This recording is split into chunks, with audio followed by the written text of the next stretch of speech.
General പാത്തോളജിയിലെ morphology of cell injury, degeneration and cell death എന്ന ചാപ്റ്ററിലെ കുറച്ച് ഇമ്പോർട്ടൻ്റ് ആയുള്ള ക്വസ്റ്റ്യൻസ് ആണ് നമ്മൾ ഡിസ്കസ് ചെയ്യാൻ പോകുന്നത്. അതിൽ ഏറ്റവും കൂടുതൽ ചോദിച്ചൊരു ചോദ്യം എന്ന് പറയുന്നത് define necrosis, different type of necrosis and give example എന്ന ക്വസ്റ്റ്യൻ ആണ്. അപ്പോൾ നെക്രോസിസ് എന്ന് പറഞ്ഞാൽ എന്താണ് നമുക്ക് നോക്കാം. നെക്രോസിസ് എന്ന് പറയുന്നത് നമ്മുടെ സെല്ല് കുറച്ച് ഹൈഡ്രോലൈറ്റിക് ആയുള്ള എൻസൈമുകൾ റിലീസ് ചെയ്യും. ആ ഹൈഡ്രോലൈറ്റിക് എൻസൈം കാരണം സെല്ലിന് ഫോക്കൽ ഡെത്തും അതുപോലെ തന്നെ ടിഷ്യൂകൾക്ക് ഡീജനറേഷൻ സംഭവിക്കുന്ന പ്രോസസ്സിനെ പറയുന്ന പേരാണ് നെക്രോസിസ് എന്ന് പറയുന്നത്. 5 ടൈപ്പ് നെക്രോസിസ് ആണ് നമുക്കിവിടെ പഠിക്കാനുള്ളത്. അപ്പോൾ അതിന് എളുപ്പത്തിന് നമുക്ക് CFL എന്ന് പറയുന്ന ഒരു കോഡും നമുക്ക് യൂസ് ചെയ്യാം. അപ്പോൾ C എന്ന് പറയുമ്പോൾ ഫസ്റ്റ് പറയുന്നത് കൊയാഗുലേറ്റീവ് ആയുള്ള നെക്രോസിസ്, പിന്നത്തെ C എന്ന് പറഞ്ഞാൽ കാഷ്യസ് ആയിട്ടുള്ള നെക്രോസിസ്, F എന്താണ് ഫൈബ്രിനോയിഡ് നെക്രോസിസ്, അതുപോലെ തന്നെ ഫാറ്റ് നെക്രോസിസും, L നമുക്ക് എന്ത് പറയാം ലിക്വിഫാക്ഷൻ നെക്രോസിസ്. അപ്പോൾ അങ്ങനെ 5 തരത്തിലുള്ള നെക്രോസിസ് ആണ് മൊത്തത്തിലുള്ളത്. ഇനി നമുക്ക് ഓരോന്നിൻ്റെ എക്സാമ്പിൾ പഠിക്കാം. അപ്പോൾ നമ്മൾ ആദ്യം പറയുന്നത് ഇതാണ് കൊയാഗുലേറ്റീവ്. അപ്പോൾ കൊയാഗുലേറ്റീവ് നമ്മൾ എവിടെയാണ് കാണുന്നത് പറഞ്ഞാൽ ഹാർട്ടിലും കിഡ്നിയിലും സ്പ്ലീനിലുമാണ് നമ്മൾ കൊയാഗുലേറ്റീവിനെ കാണുന്നത്. രണ്ടാമത് നമ്മൾ പറഞ്ഞത് എന്താണ് കാഷ്യസ് ആണ്. അപ്പോൾ ഈ കാഷ്യസ് നമ്മൾ എവിടെയാണ് കാണുന്നത് പറഞ്ഞാൽ ട്യൂബർകുലസ് ഫോക്കയുടെ സെൻറ്ററിലായിട്ടാണ് കാണുന്നത്. Seen in the centre of tuberculous ഫോക്കയുടെ സെൻറ്ററിലായിട്ടാണ് കാണുന്നത്. അടുത്ത് നമ്മൾ പറഞ്ഞത് ഏതാണ് ഫൈബ്രിനോയിഡ്. അപ്പോൾ ഫൈബ്രിനോയിഡ് ആയിട്ടുള്ള നെക്രോസിസ് എന്ന് പറയുന്നത് എവിടെയാണ് കാണുന്നത് അറിയാം, പെപ്റ്റിക് അൾസറിൻ്റെ സമയത്താണ് നമ്മൾ അതിനെ കാണുന്നത്. പെപ്റ്റിക് അൾസറിൻ്റെ സമയത്താണ് ഈ ഫൈബ്രിനോയിഡ് നെക്രോസിസ് നമ്മൾ കാണുന്നത്. അത് കഴിഞ്ഞ് നാലാമത് പറഞ്ഞത് എന്ന് പറയുന്നത് ഏതാണ് ഫാറ്റ് നെക്രോസിസ് ആണ്. ഫാറ്റ് നെക്രോസിസ് എന്ന് പറയുന്നത് എവിടെയാണ് നമ്മൾ കാണുന്നത്, നമ്മുടെ ബ്രസ്റ്റ് ആൻഡ് അതുപോലെ ബ്രസ്റ്റിൻ്റെയും പാങ്ക്രിയാസിൻ്റെ ഒക്കെ എന്ത് സംഭവിക്കുമ്പോഴാണ്, ബ്രസ്റ്റിനും പാങ്ക്രിയാസിനും ഒക്കെ സെൽ ഡെത്ത് സംഭവിക്കുന്ന സമയത്താണ് അവിടെയാണ് നമ്മൾ ഈ ഫാറ്റ് നെക്രോസിസ് കാണുന്നത്.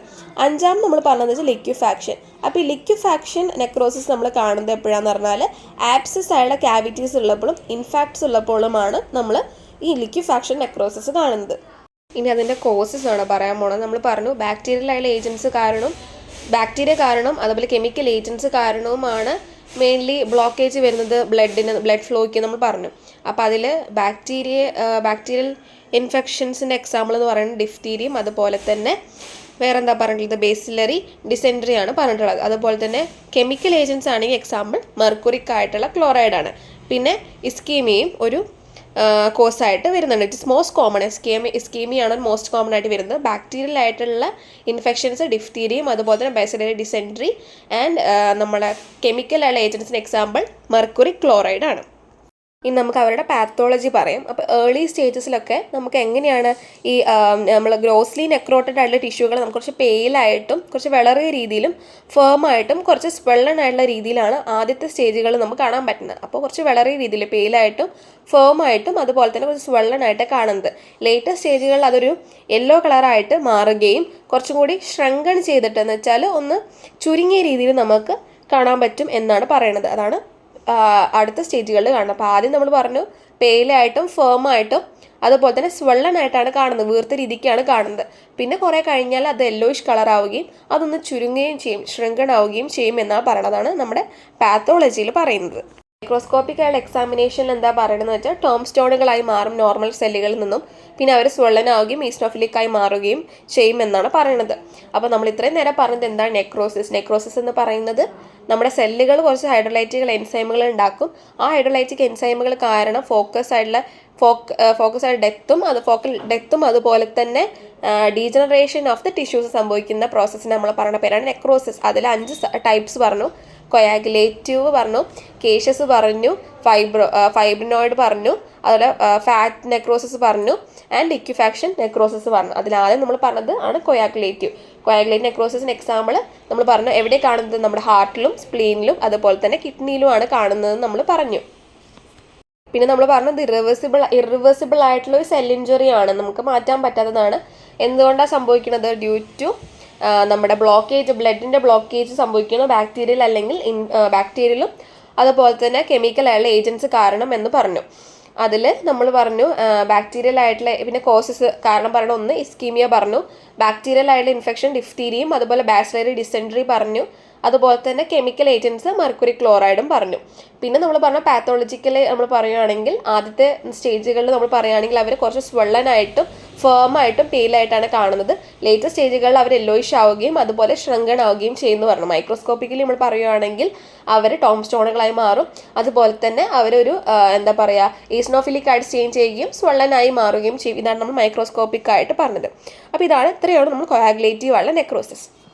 ഇനി നമ്മൾ ക്യാഷ്യസ് ആയിട്ടുള്ള നെക്രോസിസിനെ കുറിച്ചിട്ടാണ് പറയാൻ പോകുന്നത്. അപ്പോൾ ക്യാഷ്യസ് ആയിട്ടുള്ള നെക്രോസിസിൽ എന്താ പറയണമെന്ന് വെച്ചാൽ നമ്മൾ നെക്രോസ് ചെയ്തിരിക്കുന്ന ഒരു ടിഷ്യൂ ഉണ്ടായിരിക്കുമല്ലോ, ആ ടിഷ്യൂ എന്ന് പറയുന്നത് സോഫ്റ്റ് ചീസി ആയിട്ടുള്ള ചീസി ലൈക്ക് മാസ് പോലെ കൺവേർട്ട് ആക്കുന്ന അതിനെയാണ് നമ്മൾ ക്യാഷ്യസ് ആയിട്ടുള്ള നെക്രോസ് എന്ന് പറയുക. അപ്പോൾ നെക്രോസിസിനെ നമ്മൾ സോഫ്റ്റ് ചീസി മാസ് പോലെ കൺവേർട്ട് ആക്കുന്ന ആ ഒരു പ്രോസസ്സിന് നമ്മൾ പറയുന്ന പേരാണ് ക്യാഷ്യസ് നെക്രോസിസ് എന്ന് പറയുന്നത്.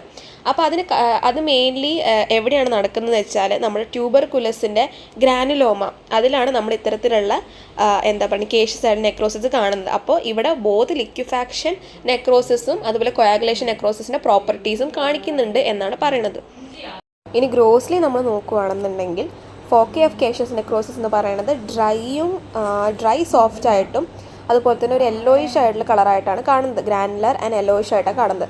മൈക്രോസ്കോപ്പിക്കലി നോക്കുകയാണെങ്കിൽ ഗ്രാനുലോമയുടെ സെൻറ്റർ പാർട്ട് എന്ന് പറയുന്നത് ഒരുപാട് സെൽ ഫ്രാഗ്മെൻറ്റ്സ് ഉണ്ടായിരിക്കും. അതുപോലെ തന്നെ ന്യൂക്ലിക് ആസിഡുകൾ ഉണ്ടായിരിക്കും. അവരെന്ന് പറയുന്നത് എന്ത് കളറായിട്ടാണ് സ്ട്രെയിൻ ചെയ്യുന്നത്, പേർപ്പിൾ സ്ട്രെയിൻ ആയിട്ടാണ് കാണുന്നത്. അപ്പോൾ അതാണ് ക്യാഷ്യസ് ആയിട്ടുള്ള നെക്രോസിസിൻ്റെ മൈക്രോസ്കോപ്പിക്കലിയും ഗ്രോസ്ലിയും നമ്മൾ പറഞ്ഞത്. ഇനി നമ്മൾ പറയാൻ പോകുന്ന ഫാറ്റ് നെക്രോസിസിനെ കുറിച്ചാണ്. അപ്പം പേര് പോലെ തന്നെ ഈ ഫാറ്റ് സെല്ലുകൾ ഉണ്ടാവുന്ന നെക്രോസിസിനെയാണ് നമ്മൾ ഫാറ്റ് നെക്രോസിസ് എന്ന് പറയുന്നത്. മെയിൻലി ഇത് കാണുന്നത് പാൻക്രിയാസിലും ബ്രസ്റ്റിലുമാണ് കാണുന്നത്. ഈ ഫാറ്റ് നെക്രോസിസിനെ നമ്മൾ 2 തരത്തിലാണ് ഡിവൈഡ് ചെയ്തു. ഒന്ന് ട്രൊമാറ്റിക് ആയുള്ള ഫാറ്റ് നെക്രോസിസും അക്യൂട്ട് ആയുള്ള പാൻക്രിയാറ്റിക് ആയുള്ള നെക്രോസിസ് എന്നാണ് പറയുന്നത്. ട്രൊമാറ്റിക് ആയുള്ള ഫാറ്റ് നെക്രോസിസ് എന്ന് പറയുന്നത് എന്താ സംഭവിക്കുന്നത്, അതെവിടെ കാണുന്നത് അറിയോ? നമ്മുടെ ബ്രസ്റ്റിലാണ് കാണുന്നത്. ബ്രസ്റ്റിലുണ്ടാകുന്ന ട്രോമ സബ്ക്യൂട്ടേനിയസ് ആയുള്ള ഫാറ്റ് സെല്ലിൽ ഉണ്ടാകുന്ന ട്രോമ കാരണമാണ് ട്രൊമാറ്റിക് ആയുള്ള ഫാറ്റ് നെക്രോസിസ് ഉണ്ടാകുന്നത്.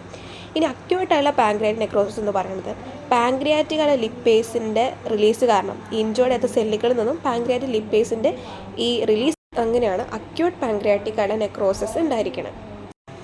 ഇനി ഫൈബ്രിനോയിഡ് നെക്രോസിസിനെ കുറിച്ചാണ് പറയാൻ പോകുന്നത്. ഫൈബ്രിനോയിഡ് നെക്രോസ് എന്ന് പറയുന്നത് ഫൈബ്രിൻ മെറ്റീരിയലുകളുടെ ഡെപ്പോസിഷൻ ഉണ്ടാവുന്നു. എക്സാമ്പിൾ എന്ന് പറയുന്നത് നമ്മുടെ പെപ്റ്റിക് അൾസറും ഇമ്മ്യൂണോളജിക്കൽ ടിഷ്യൂ ഇഞ്ചറി അതൊക്കെയാണ് എക്സാമ്പിളായിട്ട് പറയുന്നത്. മൈക്രോസ്കോപ്പിക്കലി നമുക്ക് പറയുകയാണെങ്കിൽ അവർ ഈസ്നോഫിലിക് ആയിട്ടാണ് സ്റ്റേ ചെയ്യുന്നത്. അതുപോലെ തന്നെ ഹൈഡി ലൈക്ക് മെറ്റീരിയൽസ് വെസൽ വാളുകളിലും അതുപോലെ തന്നെ നമ്മുടെ ആ പെപ്റ്റിക് അൾസറിൻ്റെ സർഫസിലായിട്ട് ലുമിനൽ സർഫസിലായിട്ട് കാണാം. അപ്പോൾ അതാണ് മൈക്രോസ്കോപ്പിക്കലി നമ്മൾ കാണുന്നത്. ഇനി നമ്മൾ ലിക്വിഫാക്ഷൻ നെക്രോസിസിനെ കുറിച്ചിട്ടാണ് പറയുന്നത്. ലിക്വിഫാക്ഷൻ നെക്രോസിസിൽ പറയുന്നത് നെക്രോസിസ് ചെയ്തിരിക്കുന്ന ടിഷ്യൂകൾക്ക് ഒരു സ്ട്രക്ചർലെസ് ആയിട്ടുള്ളൊരു ഫ്ലൂയിഡിൻ്റെ ഒരു ഇതാണ് കിട്ടുന്നത്. അത് നമ്മൾ സ്ട്രക്ചർലെസ് ഒരു ഫ്ലൂയിഡ് പോലെ കൺവേർട്ട് ചെയ്യുന്നതിനെ നമ്മൾ ലിക്വിഫാക്ഷൻ നെക്രോസിസ് എന്ന് പറയുന്നത്. മെയിൻലി അത് ഇൻഫാർട്സ് ഓഫ് ബ്രെയിനും അതുപോലെ തന്നെ നമ്മുടെ ആപ്സിസ് ക്യാവിറ്റിയിലാണ്, അത്തരത്തിലാണ് നമ്മളിതിന് എക്സാമ്പിളായിട്ട് പറയുന്നത്. അപ്പോൾ ഇതിൽ പറയുന്നത് നമ്മുടെ ബ്ലഡ് ഫ്ലോയ്ക്ക് ബ്ലോക്കേജ് വരും. കാരണം എന്ന് പറയുന്നത് ബാക്ടീരിയലായുള്ള ഇൻഫെക്ഷൻസ് കാരണം അതുപോലെ തന്നെ കെമിക്കലായുള്ള ഏജൻറ്റുകൾ കാരണമാണ് മെയിൻലി സംഭവിക്കുന്നത്. മൈക്രോസ്കോപ്പിൽ നമ്മൾ നോക്കുകയാണെങ്കിൽ ഈ പറഞ്ഞ നെക്രോട്ടിക്കുള്ള ഡെബ്രിസുകളും ഫാഗോസൈറ്റോസ്ഡ് ആയുള്ള മാക്രോഫേജസ് മെറ്റീരിയൽസിലൊക്കെ നമ്മൾ സിസ്റ്റിക് സ്പേസിൽ കാണാൻ പറ്റും എന്നാണ് പറയുന്നത്. ന്യൂക്ലിയർ ചേഞ്ചസ് ഇൻ നെക്രോസിസ് എന്ന് പറയുന്നത് ഒന്ന് പൈഗ്നോസിസും കാരിയോലൈസിസും കാരിയോറെക്സിസ് ആണ് പറയുന്നത്. പൈഗ്നോസിസ് എന്ന് പറയുന്നത് കണ്ടൻസേഷൻ ഓഫ് ന്യൂക്ലിയർ ക്രൊമാറ്റിൻ്റെ കണ്ടൻസേഷനെയാണ് നമ്മൾ പൈഗ്നോസിസ് എന്ന് പറയുന്നത്. അപ്പോൾ പൈഗ്നോസിസ് എന്ന് പറയുന്നത് ന്യൂക്ലിയർ ക്രൊമാറ്റിൻ്റെ കണ്ടൻസേഷനാണ്. കാരിയോലൈസിസ് എന്ന് പറയുന്നത് the basophilia of the chromatin may undergo dissolution and karyorrhexis എന്ന് പറയുന്നത് ഫ്രാഗ്മെൻറ്റേഷൻ. അപ്പോൾ അത്രയേ ഉള്ളൂ നെക്രോസിസ് എന്ന് പറയുന്ന ഒരു ടോപ്പിക്ക്. അതിൽ ക്വസ്റ്റ്യൻ ചോദിക്കുകയാണ്, നിങ്ങളിതൊക്കെയാണ് എഴുതേണ്ടത്. എന്താണ് നമ്മുടെ നെക്രോസിസ്, എന്തൊക്കെയാണ് അതിൻ്റെ ടൈപ്പ്, അതിലുണ്ടാവുന്ന ന്യൂക്ലിയർ ചേഞ്ചസ്, പൈഗ്നോസിസ്, കാരിയോലൈസിസ് ആൻഡ് കാരിയോറെക്സിസ്. അപ്പോൾ ഇത്രയേ ഉള്ളൂ, വളരെ സിമ്പിളാണ്.